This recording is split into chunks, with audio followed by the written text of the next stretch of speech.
Good evening friends. और आज ना मैं आपको एक बात बताने लगी हूँ जो मैंने खुद ऑब्जर्व करी कि कैसे देखो मतलब क्या होता है कि आज ना मैं अपने घर से बाहर निकली।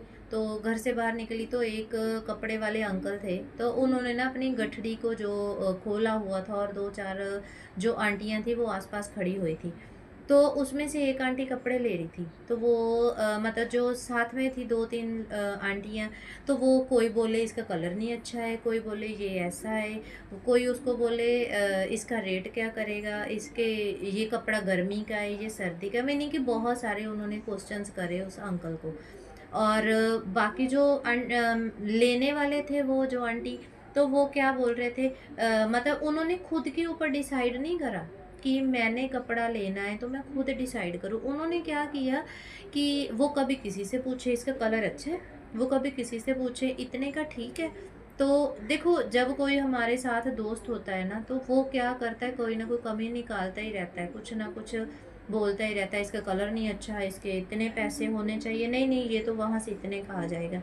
वो इस सब चीज़ें बोल रहे थे। तो मैंने देखा कि वो इतना टाइम लगाया, कम से कम आधा घंटा से भी ज़्यादा उन्होंने टाइम लगाया।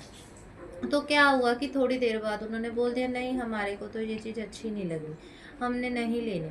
तो ये कपड़ा नहीं अच्छा है, ये है वो है, उन्होंने मतलब कि काफ़ी उसमें कमियां निकाल के तो उनको बोल दिया कि हमने नहीं लेना। तो उसके बाद मैंने क्या देखा, वो अंकल के फेस में इतनी अच्छी स्माइल थी, तो वो फिर भी उन्होंने अपने जितने भी कपड़े थे उनको बांधा। और क्या है, वो अपनी गठड़ी उठाई और अपनी स्कूटी के ऊपर रखी और वो चल पड़े। तो उससे मेरे को ये चीज़ सीखने को मिली कि देखो, हम लोग क्या होता है कि जैसे 1 से 2 पर्सन को बोलते हैं, 3 को हम जैसे देखो, हम 1 से 2 पर्सन के साथ मतलब कि अपनी बात करते हैं, 2 से 3 को, मतलब जितने भी हम बात करते हैं उसमें से अगर हमारे को कोई मना कर देता है ना, तो हम उदास हो जाते हैं। तो इससे मेरे को क्या पता चला कि वो अंकल थे, वो दुखी नहीं हुए, उनका भी वही काम था। देखो, उन्होंने अपनी गठड़ी उठाई और वो चल पड़े आगे वाले घर पे, कि मैंने आगे और के घर पे जाना है, मेरा काम है बेचना, अपने सामान को दिखाना, किसी ने लेना नहीं लेना वो उनके ऊपर डिपेंड है। तो जिसको उसकी वैल्यू समझ आ जाए कि वो कपड़े को खरीद लेता। तो अगर इससे ये भी दो चीज़ें मेरे को पता चलती है कि हमें कभी गिव अप नहीं करना, मीनिंग कि हमारे को अपना काम को आगे आगे बताते रहना है। जिसको अपॉर्चुनिटी समझ आ जाती है वो उसको ग्रैब कर लेता है, काम शुरू कर लेता है।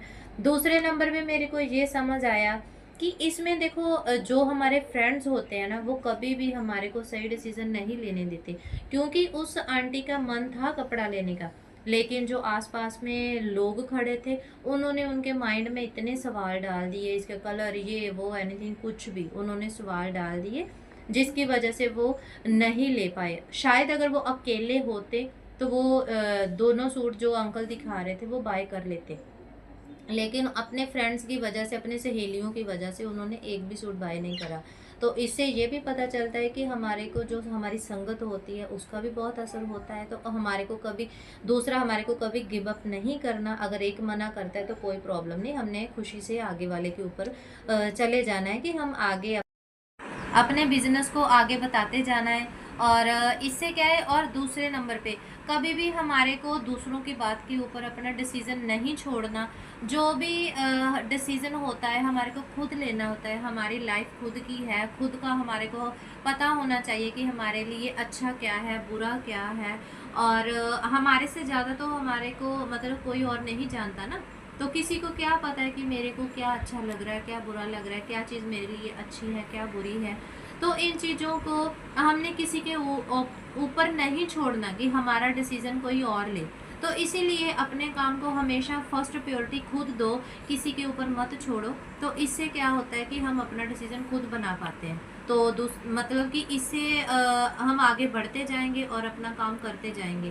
तो थैंक यू सो मच। अपना डिसीज़न बनाइए और अपने अच्छे फ्रेंड्स के साथ रहिए और आगे से आगे अपने काम को बढ़ाते जाइए। Thank you so much.